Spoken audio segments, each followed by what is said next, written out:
Тынчылык. Тынчылыкпы? Тынчылык экен. Негизи адам баласына жардам бериш үчүн мына ушундай кыйынчылыктар жаралат да. Адам баласына бул жашоодо караңгыдан жарык алып чыгыш үчүн, же болбосо бир саздан курукка тартып чыгыш үчүн дал эле ушундай кыйынчылык азаптарды көрөсүң да. Бирок кээ бир учурда, азыркы заманда кээ бир учурда ушундай караңгыда жаткан инсанды жарыкка тартып коюш, же болбосо сазда жаткан бир тууганды курукка тартып коюш деген азыр чаанда гана кезигип калды. Мурда биздин ата бабаларыбыз жакшы билесиздер, сөзсүз кыйналганына кайдыгер карабастан тек гана карап өтүп кетчү эмес. Азыр урматтуу туугандар, мына ушундай мисал келтирдик. Мына ушундай мисалдагыдай көп тагдырлар болуп келет. Тагыраак айтканда, урматтуу мекендештер, урматтуу жалпы кыргызстандыктар, биз бүгүн Рустам мырза менен ушундай бир элдин жүрөгүнө жете тургандагыдай, элдин жүрөгүн ойгото тургандагыдай бир жакшы ушундай бир кайрылуу кылуунун алдында турабыз. Рустам мырза, куш келипсиз. Куш келдик экен. Москва тынчпы? Тынч. Баары Жер жакшыбы? Тынч, жакшы. Биз азыр мисал келтирдик. Ушул ой ушул жерге келип кетти да. Москвада деле ушундай кыйынчылыктар болуш керек, Ушинтип тартып койбогон инсандар деле аз болуш керек, Ооба. Кебирлери жардам берет. Жакыныраак болсоң. Кебирлери жардам берет, кебирлер жардам бербейт. Ал кандай дейм, ал кандай инсан бар мисалычы. Ошону мисал кылып биз азыр тарттык да, мисалы. Өткөндө дагы бир келип кеткенбиз, Бул жерде үйлөр бар эле, мисалы. Үйлөр бузуп, эмне кылып, ашар кылып, аябай сонун кылыпсыз, мына Кудай буйруса. Кудай кааласа, кыргыз элим карап турбайт дагы. Биз билесиз го, беришен инсанбыз го да кыргыздар негизи. Туура айтасыз. Негизи кыргыз элибизде жаманынан жакшылары көп, көптүгү көп үчүн жаманын мындай көргөзбөй басып келебиз да. Албетте, эми жаман деш деле болбойт, бирок негизинен бул мисал катары тартылган видео кимдир бирөөнүн жүрөгүн ойготсо экен деген бир ушундай бир кайрылуу тартып турган учурубуз. Урматтуу мекендештер, урматтуу кыргызстандыктар, ассаламу алейкум дагы бир жолу. Биз Ордол Ош жергесинен сиздер менен бөлүшүп турабыз. Албетте, мына биздин артыбызда турган жер, биз Ош жергесине ушундай караңгыда жаткан, ушундай жарыкка чыга албай аткан, ушундай саздан курукка тартыла албай аткан, үйсүз, кыйналган, мүмкүнчүлүгү чектелген, муктаж болгон жалгыз бой апалар үчүн, мүмкүнчүлүгү чектелген бир туугандар үчүн ушул жерге керемет үйлөрдү салып, кеминде бир 5-6-10 үйгө чейинки муктаждар комплексин салып, ушул бир заматта бир нече үй бүлөк ачкычтарды тапшырсак деген чоң кыялдар менен ушул жерди алдык элек. Бул жерди дагы болгондо карызга алдык элек. Бирөөдөн каражат алып, 2 миллион сом карыз алып, 2 миллион сом. Бул үй менен 2 миллион сомго Оштон жер алыш кыйын, шаарга карайт.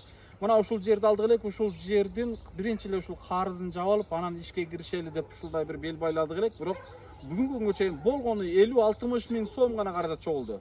Негедир кайдыгерлик, негедир мындай кайдыгерлик ушул кароо болуп атат да. Ошондуктан мен сиздерге жалпыңыздарга кайрылып кете элем, урматтуу мекендештер, урматтуу бир туугандар. Так эле азыркыдагыдай кыйналган бир туугандарыбызды караңгыдан жарыкка чыгаргандагыдай бир жардамыңыздарды күтөбүз. Бул жардам мен үчүн же Рустам мырза үчүн эмес, же экран артындагы иним үчүн эмес. Бул жардам, урматтуу туугандар, ушул Ош жергесиндеги чыныгы муктаждарга салынат.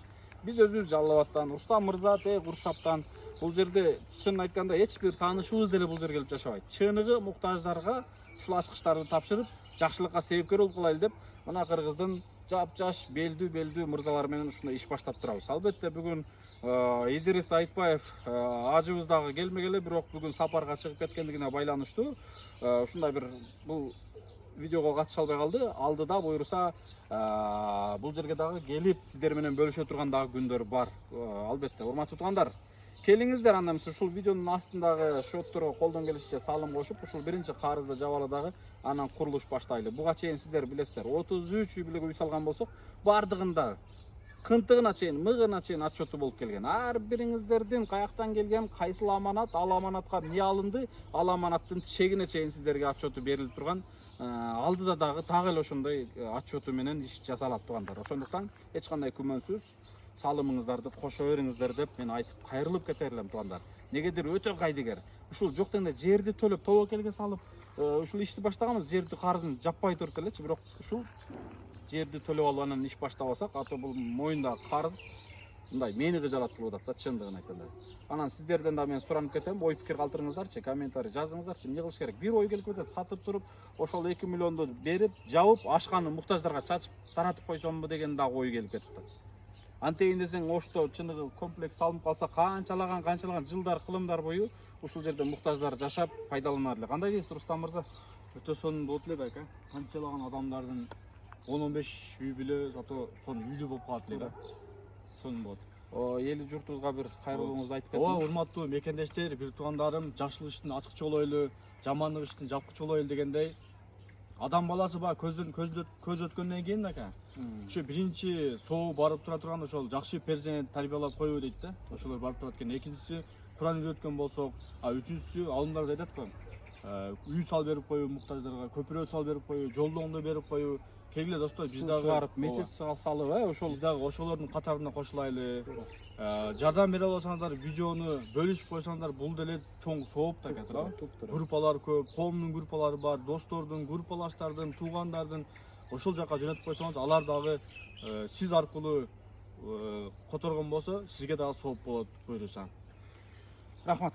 Рустам мырза, урматтуу мекендештер, мен азыркы Кыргызстандын жаш мындай болгон белдүү мырзаларына, элге кызмат кылып жүргөндөргө, анан блогерлерге, автоблогерлер жана башка ушул эл көп тааныган, белгилүү болуп калган жалпы блогерлерге мен кайрылып кетер элем да. Жакшылык ишти бөлүшүп, жок дегенде мындай материально жардам бере албасаңыздар да ушул видеолорду бөлүшүп, же ушул жерге келип зыярат кылып, ушул видеолорду бирөөгө айтып, кимдир бирөөгө айтып, анткени сиздерде көптөгөн тааныштарыңыздар бар. Кандай дейсиз, Рустам мырза? Мен сизди башкаларга үлгү катары айтып кайрылып кетер элем да. Мына кайра келип, кыжалат болуп, баягы үй эмне болду медереке, кандай болот, качан баштайбыз, кандай кылайлы, башталабы деп мына сарсанаа болуп атат да. Мына ушундай болуп, кыжалат болуп, же болбосо ушул жерге келип пешине тер төкпөсөңүздөр деле жок дегенде ушул видеолорду башкалар менен бөлүшүп жардам берүүңүздөрдү мен Ош шаарынын жалпы блогерлеринен күтөм. Жалпы чоң биздин досубуз Атакул ажы дагы бүгүн чакырдык эле, келбей калды, иштеринен бошобой калды окшойт. Мына Атакул ажыдан ылдый тартып ушул кичинекей жаш блогерлерге чейин кайрылып кетер элем. Бул өзүбүз үчүн эмес, туугандар. Өзүбүз үчүн эмес. Келгиле ушу иштин катарында эле бир жакшылыкка себепкер болуп коелу. Баарыңыздарга ушул ачкычтарды колуңуздарга тапшырабыз. Ар бириңиздер келип ушул ачкычтарды тапшырган күндөр келет, туугандар. Мен бир сөзүм менен жыйынтыктагым келет. Бул ишти биз кылсак кылбасак да бул иш бүтөт. Анткени Аллах Тааланын амири менен бул иш башталды да.